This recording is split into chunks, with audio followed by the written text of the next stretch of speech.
Hello, ladies and gents. Welcome to this beautiful Easter Monday live stream. I haven't live streamed in about a week, mainly because of work and getting out to these expos here in China. So it's been pretty full on. I've been going to expos, I've been going to events. I've been just getting my face out there, networking, doing lots of content. I've just had a post on LinkedIn that's blown up about the bike sharing. Actually, I can start with that because the topic today is about China innovation. China is at the forefront of innovation, I'd say, right now, when it comes to tech and AI, many different industries. And just a small thing the last few days I've noticed in Shanghai is they have obviously the bike sharing. Bike sharing has always been big in China. Actually, funny story about that. When I first saw it in 2013, when I lived in Tianjin, the bikes, when they first launched, I looked at those bikes, I was like, they're never going to take off. I remember. So don't ask me about predictions in China, what's going to happen. Because I remember when I first saw it, I was like, that's never going to take off. But when I saw Didi, I was like, that's going to take off. Didi Dacia, the car. But when I first saw the bike share, I was like, are people really going to do that? But obviously, it's massive now in China. As a business model, I don't know if it works, like how profitable that works as a business model. But yeah, really interesting. So the bike sharing, I mean, I use the bikes every day. I cycle every day here in Shanghai. I barely use the subway unless I'm going very, very far. But if I was to go to Jing'an or something like that, I would just grab one of these Meituan bikes. And the new Meituan bikes that they have, the bicycles, they have a suspension on the front. So it's quite bouncy now, and you can put your phone, because this was always an issue for me when I'm cycling in Shanghai. I need to use a map if I want to find a specific location. So I usually hold my phone in my right hand. I should change it up a bit, but have my phone when and it's dangerous as well, kind of looking at the map and cycling. So now they've put a phone holder on the front of these bikes, which is brilliant. I think a brilliant idea. Some of the bikes also, they have a kind of cover over the handlebars, which I'm guessing that's to protect when it's cold. But really interesting to see that just these little bits of innovation. I know it's very simple, but I haven't seen that in the West. I haven't seen just putting a phone holder on the front. The issue with that, I would say, is people still obsessed with using their phone when they should be looking at the road. And yeah, that does create issues, but something I've picked up on. The other thing I'm seeing a lot more of here in China is at these expos. So these jianghui, these big exhibitions. I'm seeing a lot more robots walking around now. So I saw this last year. I saw these coffee machines that people have on their booths, and the coffee. By the way, I've never had a robot arm coffee that's tasted good. Yeah, every time I've had one of those coffees from those robot arms, and then I'm like, ugh. I don't know what it is. Is it the machine or cheap coffee, or who knows? But yeah, so I'm seeing a lot more of those kind of coffee machines with a robot arm. The other thing I'm seeing is, oh, thank you guys, thank you. I'll try and respond to questions when I can, because right now I've got Xiaohongshu, Red Note, I've got Weixin, Shiping, I've got TikTok, I've got everything running. We just shut the door so it's not as noisy. And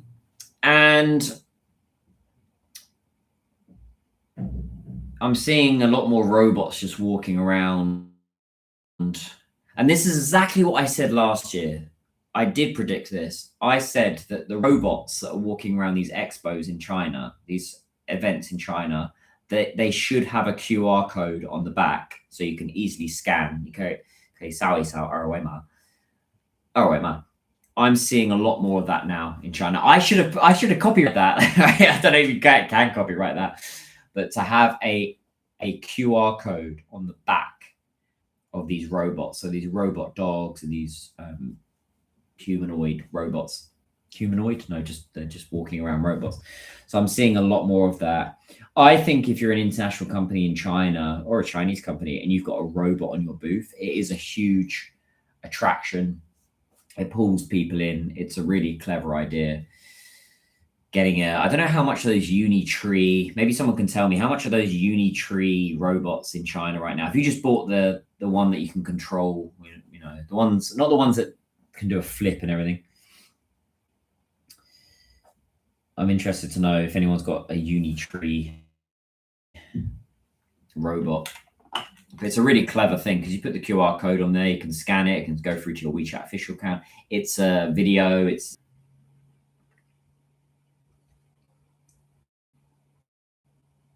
the danger. Yeah, okay, we're back on YouTube.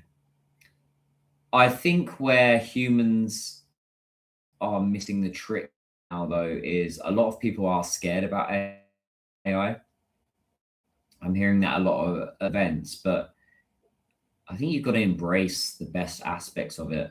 There's parts of AI I really don't like, this AI slop, all this content that's going out. This is not AI, by the way. This is me. This is Daniel by the hand. This is me. Can't replace. And there's definitely some benefits for AI. I've actually started using Claude recently. I think Claude is better for writing. It is better for writing, English writing. DeepSeek is better for translation, I find. So Chinese to English, English to Chinese, DeepSeek is better. It makes sense. It's built on a Chinese model. ChatGPT, I think it's kind of losing its way now, if I'm being honest with you. It's not as good as it used to be. I'm just finding it's kind of has a bit of psychosis sometimes. You'll be talking with it and then it's just kind of loses its way. But I really want to talk about the topic today, which is, China and innovation, how embracing China is with what's happening. And I think if you're a Western company or a Chinese company, the only way you're really going to crush it in this market, in the Chinese market, in Shanghai, in particular, where I'm based, is if you're up to speed with AI. So your team is all aligned. You have to have a really good team now. I think a lot of companies get let down by the sales teams that they have in China. I see that a lot, particularly at these expos. This is not just international companies, this is Chinese companies as well, like people on the booths. But then I see the other side, whereas, if you've got an international company in China, the HQ is not supporting the Chinese team. The Chinese team is saying, look, we need a WeChat official account. We need support. That's a big sticking point where Chinese teams, they know more about what's happening in China, and international companies don't listen to them. So that's a big issue. But the innovation I'm seeing in China right now is particularly in Shenzhen, in southern China, these that can deliver your food and these driverless cars, that is all going to move north soon. So we're going to see eventually driverless cars. I think you can use them in Hainan and Guangdong right now in Shenzhen. That's going to be in Shanghai sooner or later. I mean, any Didi Dasher, any taxi driver, anything like that, there'll always be a need for taxi drivers. But anything like that, that's gone in the next 5 years. That's gone. It might even be less. I'm pretty good at predicting what's going to happen. So it's very short-lived, those kind of industries. Anything, I mean, there'd always be a need to have a waiter or a waitress, but I think any kind of service industry in China, I'm seeing it being eroded already. It's scary because I'm seeing it day to day here. In the West, it's kind of they're slow taken over, but in China, it's scary to see how quickly AI is innovating and how embracing things are here. What else?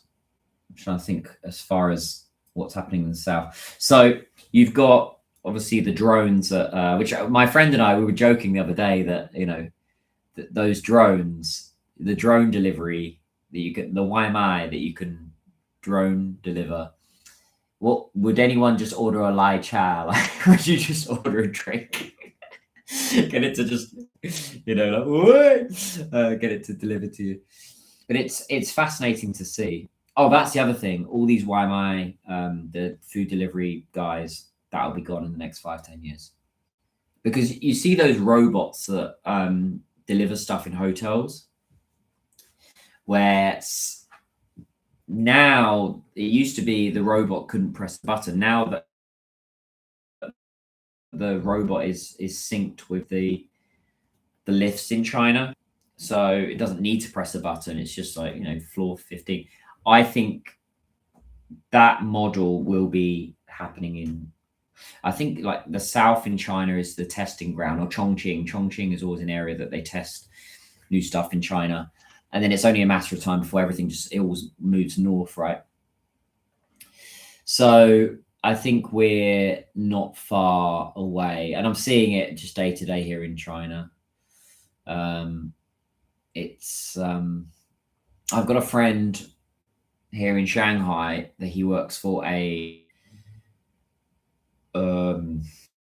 essentially they install all of in the big skyscrapers in China, and these big buildings, they install all of the windows. Really fascinating company. And he said that a few years ago, you just get a couple of a couple of uncles that would just use a few ropes and pull the window in. Now they've just got a drone that goes up and just fits it. And so and I mean, there's a guy with a remote control controlling that, but it's only a matter of time before it will just be programmed. So, hey, fit me this window in this skyscraper in Shanghai, and it'll all be programmed and coded, and the AI agents speaking to each other. I want to talk a little bit about that, actually, AI and what's happening with OpenClaw. I've been a bit quiet this week, I'd say, on OpenClaw, maybe because of Easter, but 2 or 3 weeks ago, it was all the news. Now it's gone a bit quiet. Be very careful with downloading OpenClaw. I wouldn't download it, actually. You've got to have an external PC or something. So I wouldn't even recommend putting it on the cloud. I've heard some friends that had it on the cloud and lost stuff. So be very, very careful. So yeah. I want to talk a little bit about Grok, because I've heard some good things about Grok and research. I haven't, this is Elon Musk's AI. I haven't really used it. If anyone's got an experience of using Grok, I saw what someone in the comments did put when I was talking about the AI platforms, because I've started using Claude for writing, particularly on LinkedIn. Some people say my posts look too much like AI. I use AI to tighten up the language, but actually all of my posts that I put on LinkedIn, or my videos that I create, or even my ideas right now that I'm speaking to you over live stream, it's all from my brain. It's not, I don't ask AI, hey, come up with something that's happened in my life. Like, I've just posted this thing about the bike sharing, because I was on the bike and then I wrote about it. So yeah, really interesting. So guys, I'll deal with some comments later. I'm really talking about kind of the innovation in China. So if anyone's got any questions regarding that, feel free to ask. The other thing I'm seeing, particularly in Shanghai, let's talk about Shanghai because I can't really comment too much on other places and provinces, is more and more right there. And then I think that's kind of where things are going. So service industry, like I said, is kind of being replaced by a lot of these kind of vending machines and little things. Something I saw, which was last week at the Shanghai Fashion Week, I found it really interesting. Let's see if I can pull that up. It was the Shanghai Fashion Week, which I've never been invited to. Still, no one's ever invited me. I never get a ticket. probably because I'm not fashionable enough, although I'm, quite fashionable today. Bit of Calvin Klein.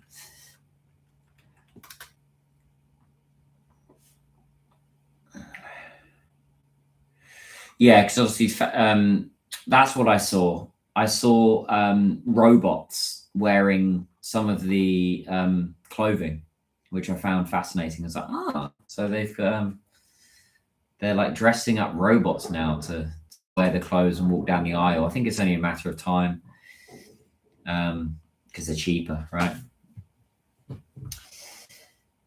People are asking me, am I teaching English? I'm not. I haven't taught English in over 10 years, guys. So don't come to my channel if you want to learn English. I'm not an English teacher. So a lot of people get that wrong. I actually put on my profile, I put it in Chinese. 我不是英语老师.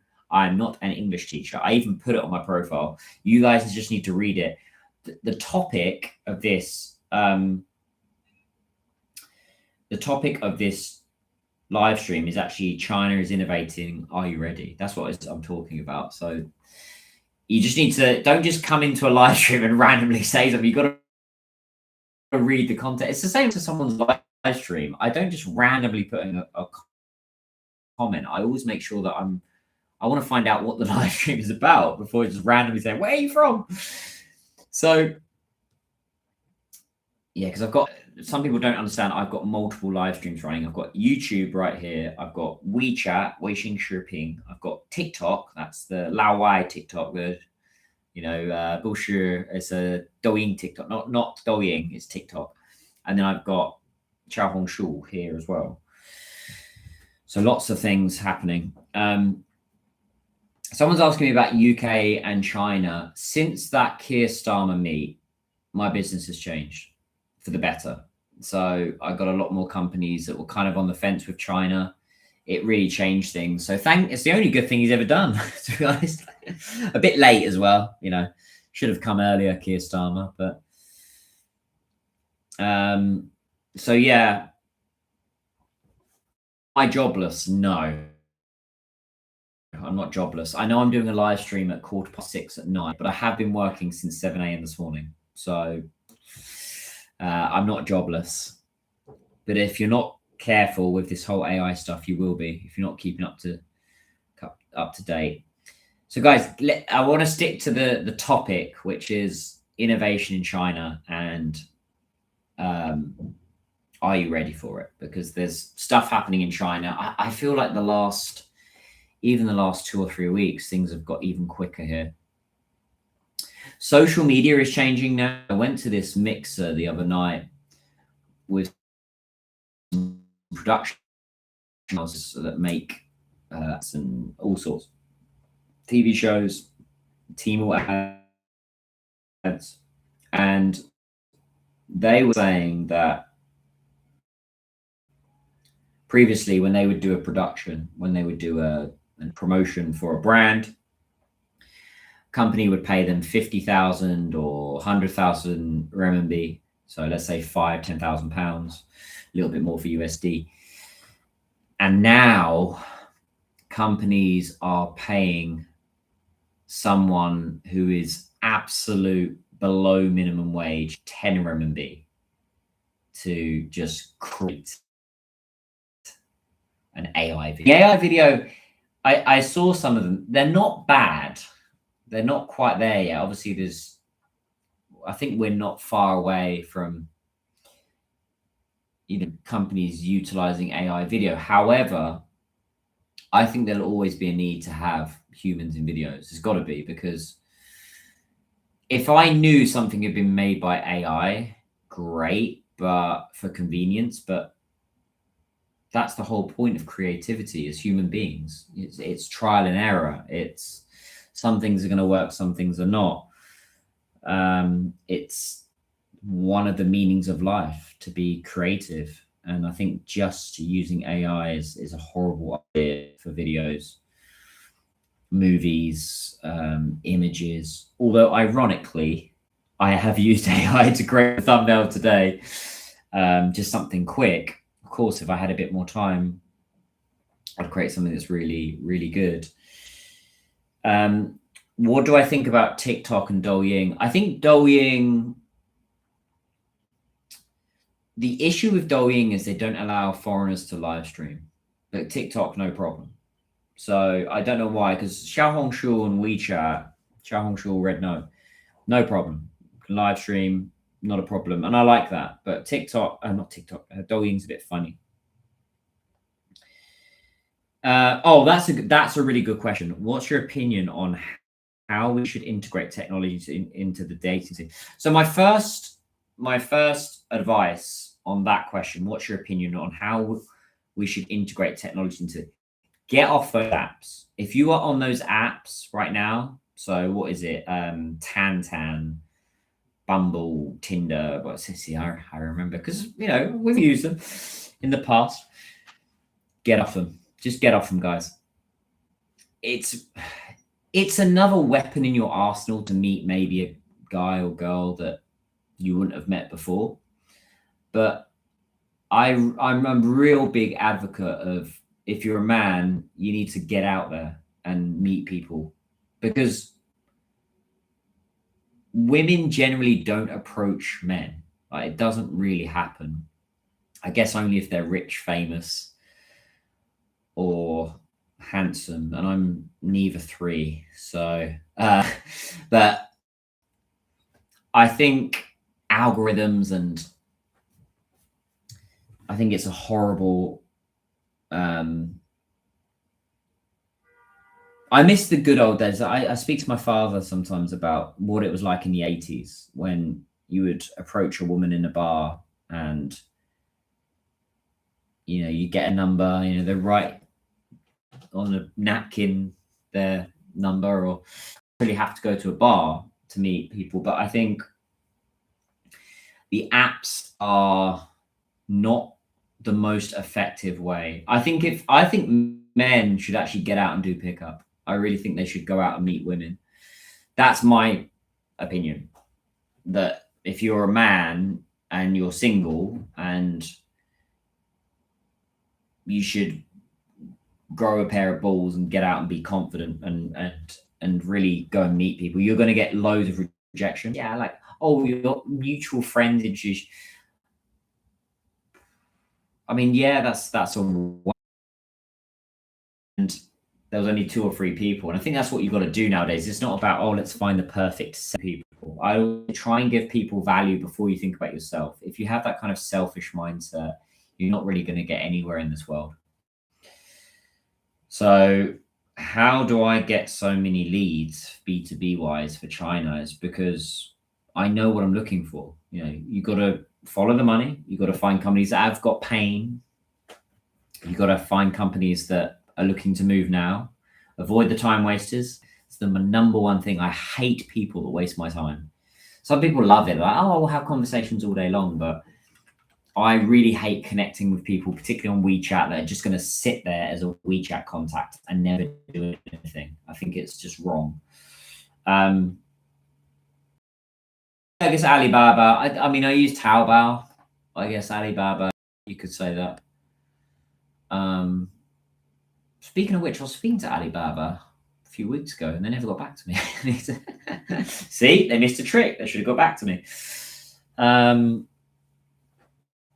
So, oh, hold on. Going on here.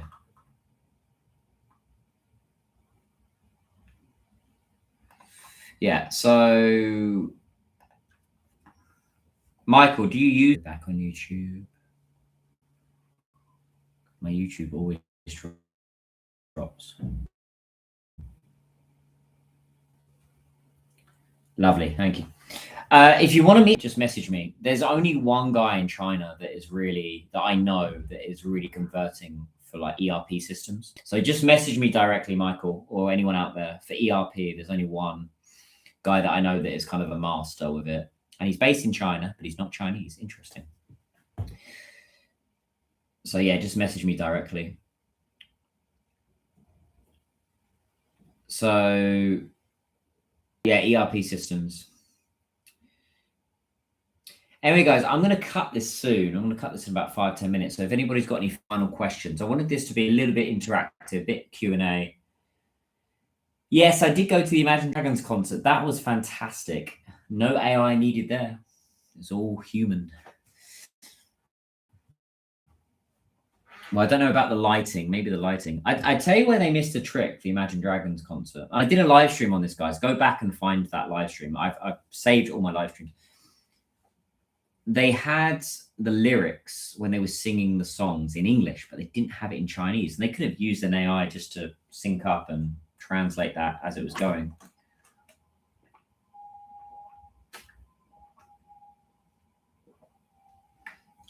I sound like an Aussie accent, do I? I don't sound like that. I sound like this. I sound British. I'm working on my American accent at the moment, but my American is too over the top. I need to cool it down somewhere around there. That's my American accent. How's my American?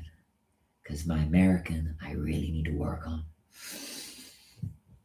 I have probably more American friends in China than British, so my accent is very muddled. It's a little bit of a little bit all over the place. Anyway, guys, I want to tell you guys that I do have my own WeChat and 小红书 groups。我有自己，我现在我说中文，我有自己的粉丝群，在微信和小红书。如果你感兴趣加入我的粉丝群，你可以私信我，然后会发给你们二维码。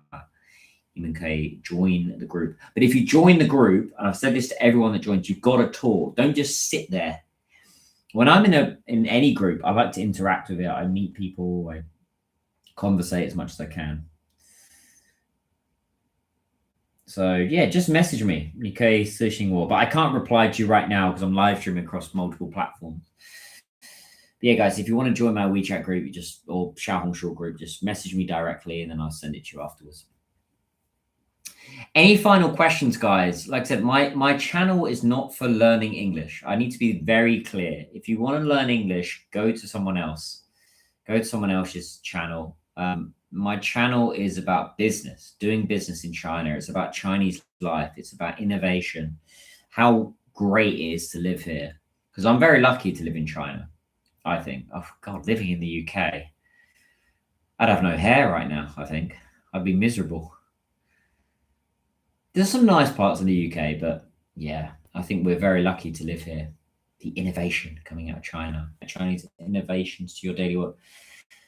DeepSeek would be a big one. I use a lot of DeepSeek.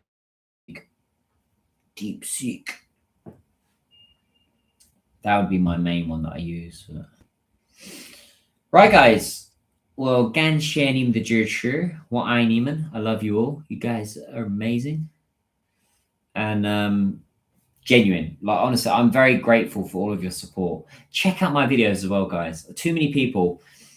I get a lot of people when they find out about my social media, they go straight on it, and the first thing they do is they go, I'm like, no, don't swipe my videos.